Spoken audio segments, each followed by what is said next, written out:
Oke, kali ini saya bersama dengan Mas Guntur Romli.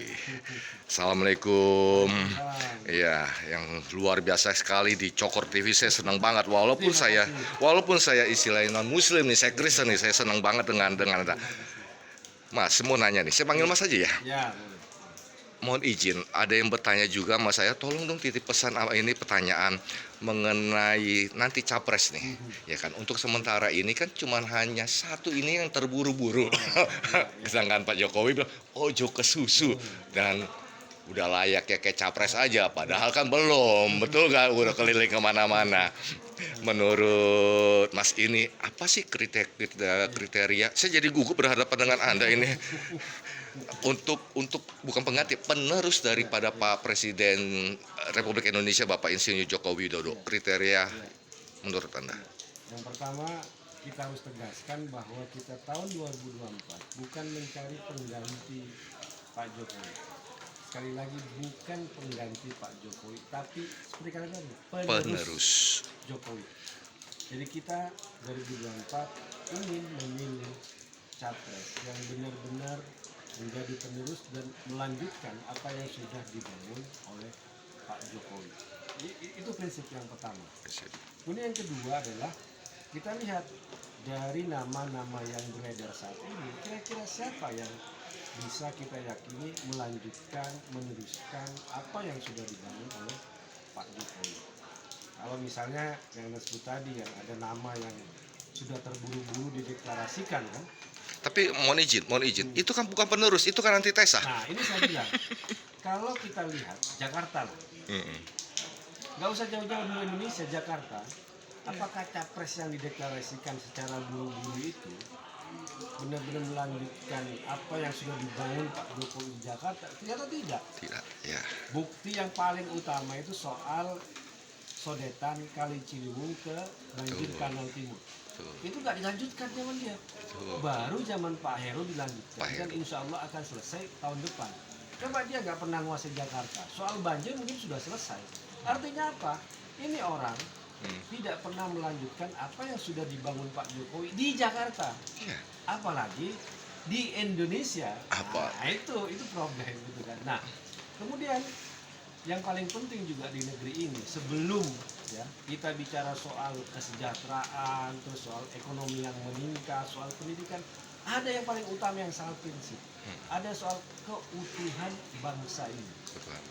Kalau bangsa ini dipimpin oleh orang yang punya rekam jejak, memprovokasi isu sara, politik identitas, bangsa ini bisa pecah.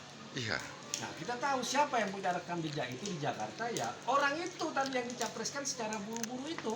Nggak usah sebut nama, Nggak usah sebut, kita tahu. semua sudah tahu. Ya. Kalau dia berbahaya, ini bisa pecah belah bangsa Betul. ini dengan isu sara, pribumi non pribumi, yang Islam dengan non Islam, ini berbahaya sekali. Jadi kita katakan bahwa tahun 2024 kita ingin memilih penerus Jokowi, bukan antitesa Jokowi. Jokowi. Nah, yang dicapreskan secara buru-buru itu adalah antitesa Jokowi, bukan penerus Jokowi. Nah, kira-kira siapa? Kalau saya mau kasih nama, dan ini jelas, saya lihat pada sosok Pak Ganjar Pranowo. Itu Oke. kalau saya lihat kriterianya kan, Iya. kriteria ya kita Pak Jokowi bilang rambut putih dan keriput, menurut saya itu Berkerut. jangan juga ditafsirkan secara simbolis. Kan Pak Jokowi itu ingin mengatakan bahwa rambut putih orang yang benar-benar memikirkan rakyat, Wow. sampai keriput itu juga artinya memikirkan rakyat, bukan hanya bicara, tapi yang benar-benar bekerja. Nah, Bukan seperti hanya yang ada suka Pak di istana ya, istana itu dingin, Dingin, kebanyakan ya di kan? istana Main toto di cipta atas, lagu ya, doang cipta hasilnya. lagu atau sebelumnya kayak gitu kan, atau jalan-jalan dengan private jet gitu kan, ngomong katanya anti oligarki lah, private jet ya siapa? Betul. Kan salah itu kan. Betul. Kalau sudah sejak awal dia diijon ya, dia difasilitasi oleh oligarki, maka dia tidak pernah berpihak kepada rakyat, tapi berpihak kepada yang menyewakan, menyediakan private jet untuk dia. Betul. Jadi menurut saya melihat kriteria itu pada sosok Pak Ganjar Pranowo. Ganjar.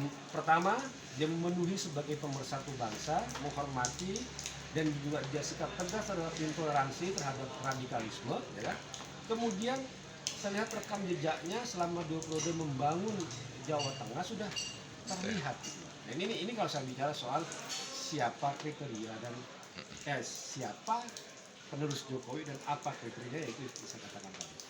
Oke, kedua, mungkin masih diingat pesan atau kesan dari Bapak almarhum bangsa, Bapak Gus Dur gitu, mengenai sebagaimana menjadi seorang NU, negarawan, politik, dan untuk sebagai pemimpin, apa yang mungkin bisa disampaikan? Kalau dalam konteks politik, ada salah satu ungkapan Gus Dur yang selalu saya ingat. Dia mengatakan, politik itu adalah pekerjaan yang mulia karena dia memperjuangkan nasib orang yang banyak.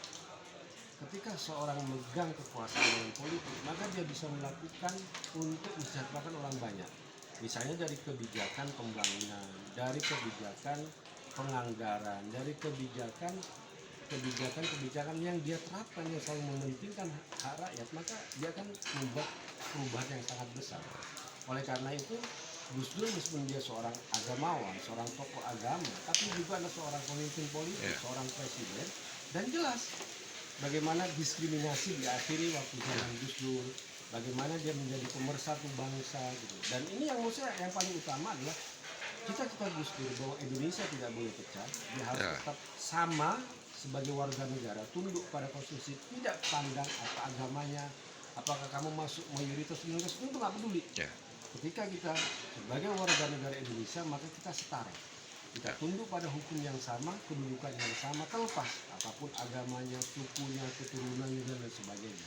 Itu adalah cita-cita yang mulia dari Gus Dur. Terakhir, Mas, mengenai satu sosok. Saya dulu sempat kagum sama beliau ketika 98, gitu. Tetapi begitu melihat sepak terjangnya beliau sampai almarhum Bapak Bangsa keluar dari istana dengan memakai celana pendek, iya kan. Di situ mohon izin nih, yang sakit hati bukan hanya keluarganya dari almarhum, bukan hanya NU, tetapi saya sebagai non Muslim pun, wow, itu ya tadi seperti kata Gus Noval, keji. Nah, apalagi nih sekarang nih partainya gagal nih, Mas nih. Nah, menurut pandangan Mas bagaimana dengan satu sosok ini? Ya, partai yang gagal verifikasi faktual, yaitu kata mengutip Gus Dur tadi bilang sudah menjadi gelandangan politik gitu. Jadi ya karena dia hidup dengan penuh kedengkian dan kebencian, dan termasuk dia punya dosa sejarah, dia ikut terlibat menurunkan Gus Dur dan memprovokasi, termasuk juga isu SARA. Dia adalah tokoh yang utama gitu. Dan ya kita akan melihat apa yang kamu tanam, maka itulah yang akan kamu tuai. Nah, ketika dia memprovokasi isu SARA, menebarkan kebencian ini dan itu, ya sekarang ya menjadi gelandangan politik itu. Iya. Bentar, satu lagi terakhir, saya janji terakhir. Kata-kata motivasi untuk menjaga Pancasila, khususnya sila ketiga persatuan Indonesia. Ya.